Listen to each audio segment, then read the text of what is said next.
Hi there guys, I hope you are having a good day. Grab yourself a cup of tea and let's talk some boxing. Now, I'm interested in the situation with Joyce and Dillian Whyte, oddly enough. Now, Dillian Whyte is going the WBC route and he will be looking to get in with Tyson Fury, or essentially the winner of the trilogy fight between Fury and Wilder, which I'm going to say is going to be Tyson Fury on October 9th.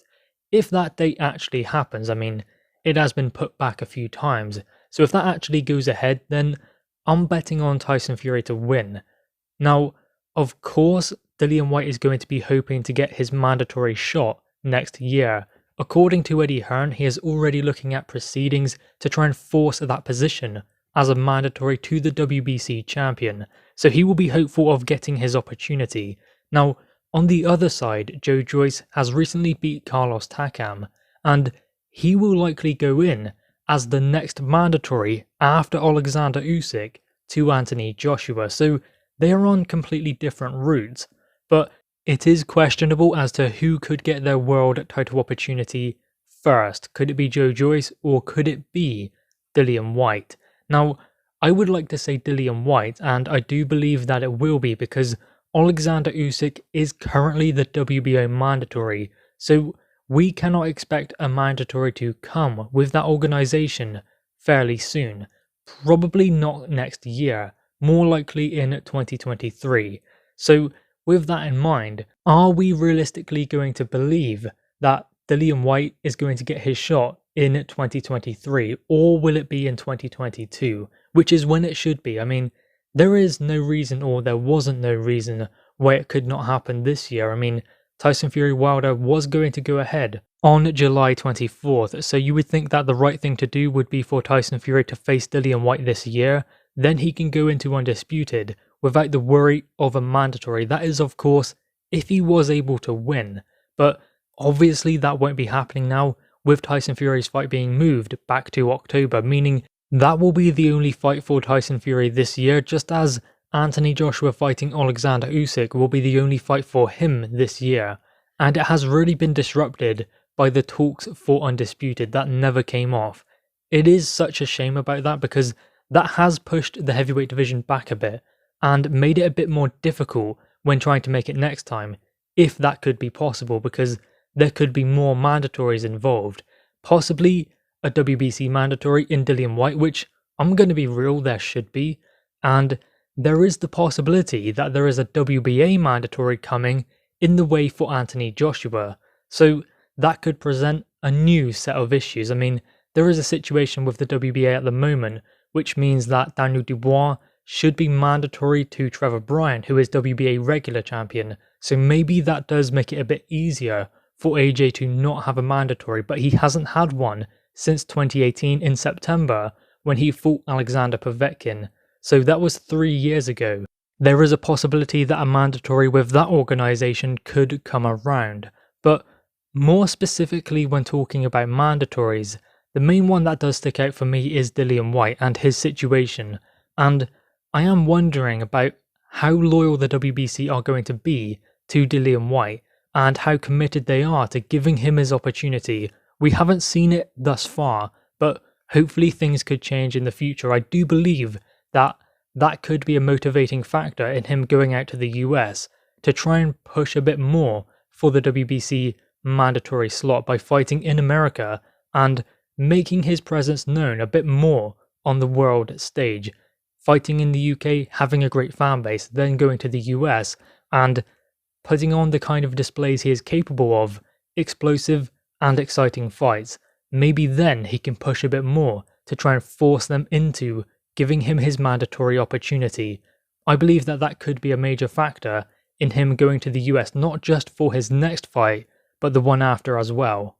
Now, one thing I do find interesting is the IBF situation. The IBF did call an eliminator between Filip Hrgović and anyone who would want to step up and face him, so originally it was supposed to be Michael Hunter. He turned down that opportunity right at the last minute, and there were other names that were mentioned alongside Filip Hrgović for this eliminator. No one wanted it, according to Eddie Hearn. No one. So Filip Hrgović does not have that eliminator, but what is going to happen is Filip Hrgović will have a fight to remain active, because obviously they can't just keep chasing that position because it's just not there. No one wants to fight him in the top 15 of the IBF rankings.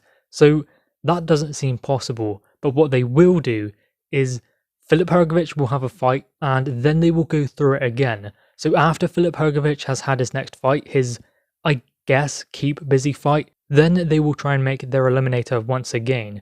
It is interesting, the approach to mandatories between different governing bodies and even different weight classes within the same governing body, because the situation with the WBC, you would imagine that they would likely make someone like Tyson Fury champion in recess for not defending his WBC championship after winning it in 2020 February, and it is now August 2021.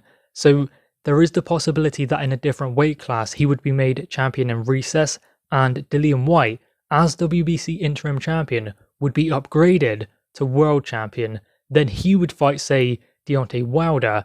Then the winner of that fight must fight Tyson Fury. Nevertheless, Dillian Whyte is not going to go away quietly, and we cannot expect him to. So if Dillian Whyte does not get his opportunity when he should, I believe that the best option for him would be to relinquish that WBC interim status, because it's not doing him any favours by staying in that position if they are not going to give him his chance.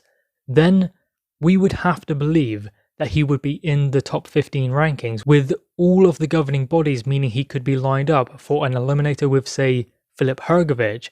Then he could get his chance at a world title. So maybe that could be another option to explore for Dillian Whyte, because it seems like Joyce is in a position to challenge Anthony Joshua as long as he keeps winning. After Usyk has had his mandatory opportunity, Joyce comes next with that governing body. Interestingly enough, when Usyk became mandatory, he moved up from cruiser to heavyweight, became mandatory immediately because he was WBO champion in the lower weight class. Now, when he became mandatory, Dillian Whyte was actually number 1 and on the verge of being mandatory himself.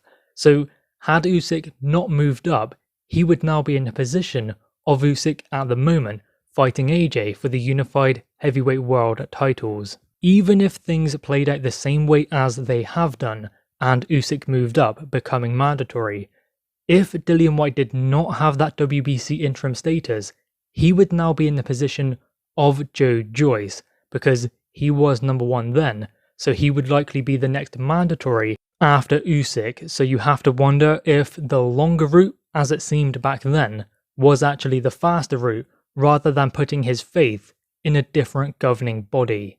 Anyway guys, what are your thoughts on this? There are mandatories being lined up for different governing bodies within the heavyweight division.